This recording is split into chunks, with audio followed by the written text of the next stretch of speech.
Know your place in the new normal. Hello and welcome to the Mark and Pete Show. Well, as we've seen in 2020, lives have been disrupted. What is the new normal post-COVID-19? Well, we've been told by the government what to do in business and, in fact, throughout the society. But people are completely confused. What should they do? What is best practice? What I think is you just simply need to know your place. If heaven above is full of love, and hell below is low and evil, life in the middle is a bit of a riddle, and anywhere else is just an upheaval. Clergyman Pete, yes, we don't know whether we're coming or going. Where No, is our place in no. society? I ask you, as a clergyman, Yes. please give us some direction and guidance. Businessman Mark, it's an interesting question to do with the place of the church and especially the official church, the Church of England, because it had a very particular place until quite recently. We saw the Church of England as having seats in the House of Lords and all that, so being part of the establishment. But it was also a critic of the government and had its place in being part of the system by which the government today of the day was held to account. But it seems to me that through the COVID-19 crisis, it seems to have just thrown all that to one side and just played lapdog to the government. Now you could say, and in fact I would agree, that they did it for the best motives. So I'm not criticising them, saying that they're being evil little dictators or being subservient to try and get ahead or taking backhanders behind the doors and under the cassock or anything like that. I'm just saying that the result of what they've done has been that. So looking back on it, what will people think? Well, they'll think that the place of the church is now very different. It's become quite obvious that they can't even keep their churches open without the say-so of the government, which is a big reversal. I mean, the right to hold worship services separate to whatever the king says, well, the king and government, but I refer to the king because it was in the Magna Carta, the version that was signed in 1297, that this right of religious freedom was codified. So the group Christian Concern has raised this and looking maybe a judicial review. I don't know quite what route's been taken at the moment, but certainly they're questioning the rights of the government to do this. So what is our place? The place of the church seems to be now have gone down a step or two. So that's where we are. But as individual Christians, I think we've got to step up, or as volunteer Christians volunteering, as many do, as thousands and thousands do across the country, to help people who are worse off. This has put them in a position where people are seeing the worth of their beliefs. There are many people who aren't Christians who help in society. My point, however, is that the Christian ethos of helping those who are in need has been elevated because having to go into lockdown has made us more aware of having to care for each other. So as Christians, as an ethos, as a moral system, I think it's gone up, and people are viewing themselves as Christians needing to help others has been raised in the public consciousness, if you like. But the Church of England as an organisation, it may have come out of this, say, well, you reacted well in that you responded quickly to what the government said about the crisis, but they seem to have just done what the government said and more. They seem to have said, you want us to lie down and roll over? For how long? Yes. Well, knowing your place in society seems to be something that many people are struggling with because, yes, okay, many people would like to get back to some form of normal. Now, what is normal? Because when we think about society, we've been told that we've got to keep a distance because of COVID-19. It's still there, folks, yes, and we have to be careful. Should we wear a mask? Should we not wear a mask? Do we go to cinemas? Should cinemas be open? Should sporting stadiums be opened? I mean, Yeah. all these things people are saying, why can't we get back to normal? But the fact of the matter is, and the reality is that there is not going to be the traditional normal. Life will be different. More people will work from home. More people will have to stay at home because perhaps going outside could expose them because maybe they are vulnerable. Certainly, we've seen that. When we look at certain places, care homes, as we know, have been susceptible. And sadly, many people have died. Now, when we look at the business world, knowing your place, well, the fact is that businesses have gone bust during this period. So Yeah. many people don't have a place, they don't have a job. And many people are sort of thinking, well, what is my new place in business? Well, we can look at it in one way and see, yes, we can look at the disasters, we can look at the impact. Perhaps we should look at it from an opportunity perspective. The fact is that many businesses are now thinking about, well, we're going to change our business models. We're going to open up our doors to more international talent. We're probably going to look to people who can perhaps transfer their skills. And knowing your place now may mean that the traditional role that you once had in the same old job, going backwards and forwards on the train, or in the car for many, many hours, just sitting there festering, or even just sitting at the same old dirty old desk listening to the usual office gossip, has long gone. So what it might mean is that actually maybe your opportunity here, the new normal, is to see where you can add the value. And Yeah. I would suggest that that's probably what a lot of the government and business leaders are trying to do. They're not being clear, I don't think, but I think that there's a bit of guidance from the Mark and Pete show. Maybe now is the time to sort of rethink your career, rethink where you can actually add value in a society that is going more virtual, more digital. And I think that's something where if you've got the transferable coding skills or software skills, that could certainly be something to consider. But I do believe we're still in a society, Clergyman Pete, where the future does still look a little bit uncertain. What is normal? We're not in any consistent pattern. Yeah. We're seeing constant disruptions. And so I would ask here then, let's give a bit of Mark and Pete guidance, because I think this is something that, as we know, all listeners and in fact business leaders, religious leaders throughout the world always take the guidance from Clergyman Pete and Businessman Mark. Yes, yeah, of course. Yes. Well, indeed, yes, it is as we know, certainly the source of truth when it comes to the way things should be. Of course. So the sooner everyone realizes that, the better, I think. Now, normal. Let's say normal. So I believe that what I think will probably we need to say to people is, knowing your place, is that a chance for you to reevaluate where maybe the things that you did before COVID-19, whether it be that you used to drink too much, eat too much, perhaps get involved in other naughty little things, Clergyman Pete. I know those little vices that you had. Perhaps suddenly all disappeared. Maybe this is a chance to sort of focus and have a chance to sort of think about maybe you setting up your own business, maybe sort of getting involved with people to start building the economy. Maybe it's a chance for you to deal with businesses that you never dealt with before, because maybe you were just thinking parochially, regionally. Try and think more globally now. Many people are struggling to have the right talent. Many businesses have seen skill sets shed.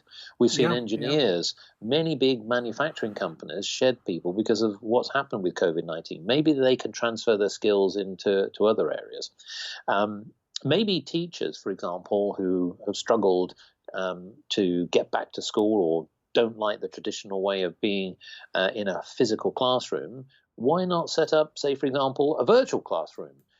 Those sort of things. I know that these things are being experimented, and certainly many people are starting to see some traction on it. So, Clergyman Pete, I ask you, in the new normal, People don't like change, and that's True. why they don't know their place. And Yes. so, is it that we just have to sit back and say, "Oh, isn't it woe is me? We're finding that COVID-19 has disrupted our lives, which we know it has, and it's been extremely damaging, and nobody is going to deny that. But we now need to move on." But people don't like the idea of the uncertainty. It's the unknown. They like Yes. Yeah, that's true. certainty. So Yes. I wanted to get your thoughts. Certainly, we'll say from a religious perspective, what guidance would you give to those people who are going into the unknown? Well, the key thing about Christian faith is that in believing in God and putting your trust in Him, His Spirit goes with you, giving you the strength to cope with unknown situations. And knowing that God is with you also gives you the confidence to to take risks, to step out when you may hang back.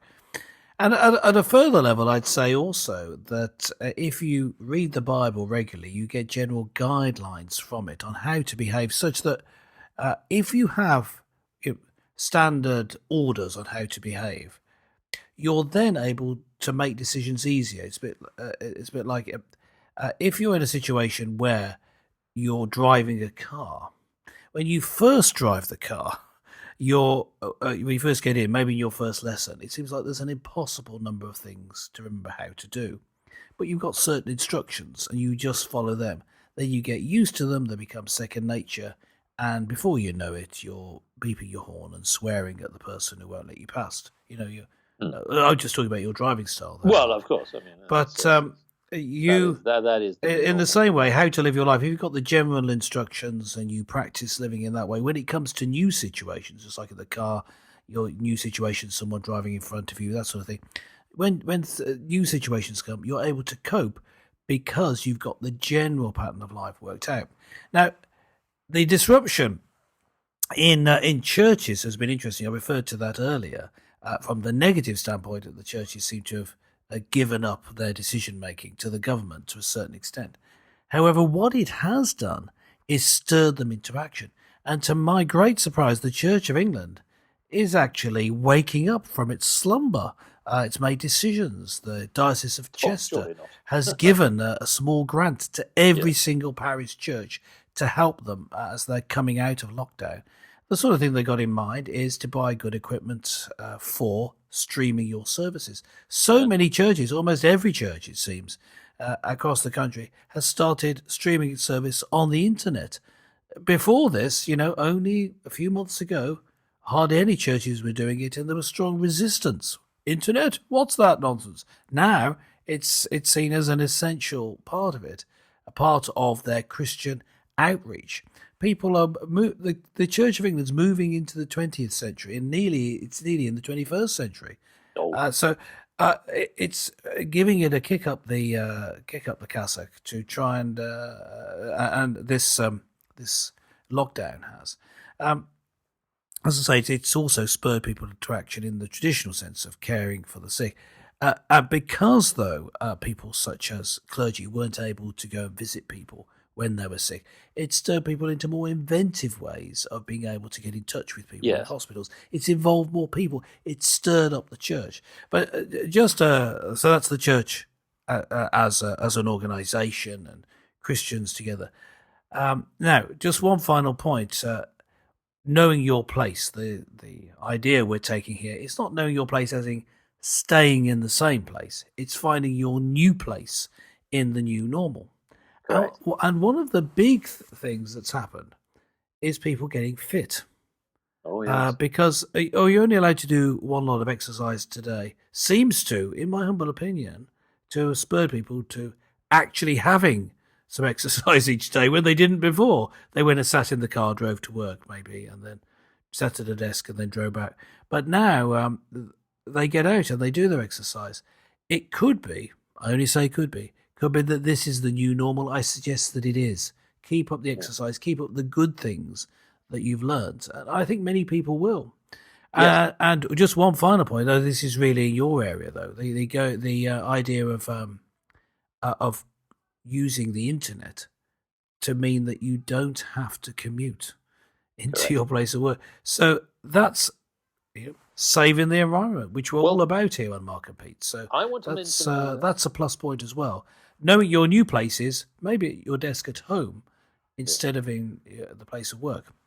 well, I think that's absolutely valid. But I want to pick up on something you said a little bit earlier All because right. it does Yep. apply to business, and that's the Sure. point of risk. Yeah. So, what typically tends to happen here in a market which is turbulent, where there is uncertainty, we're going into an unknown. This is the challenge that many business people have because their customers, where are their customers now? The traditional customers that they may have had on their databases have, maybe moved on. Maybe decided to opt out. They wanted to perhaps, buy goods and services from different places. But we're looking at are two lenses. We've got those who are the workforce, and I referenced earlier about maybe take a risk in the sense of a calculated risk. Maybe there are jobs out there where Yeah. you could transfer your skills, learn new skills, and perhaps you might find that actually there are roles where you're better suited now in this new environment.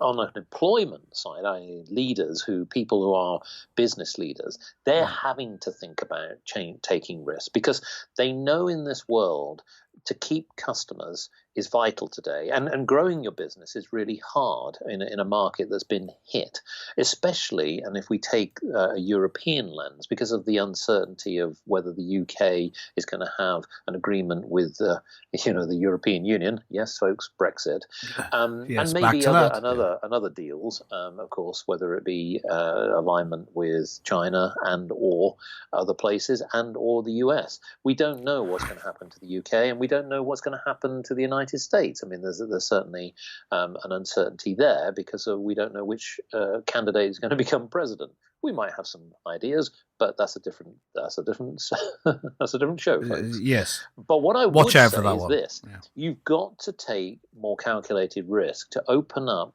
and try and innovate, take on new ideas, and many people are starting to do this. It's interesting how a lot of technology companies are tapping into the virtual world.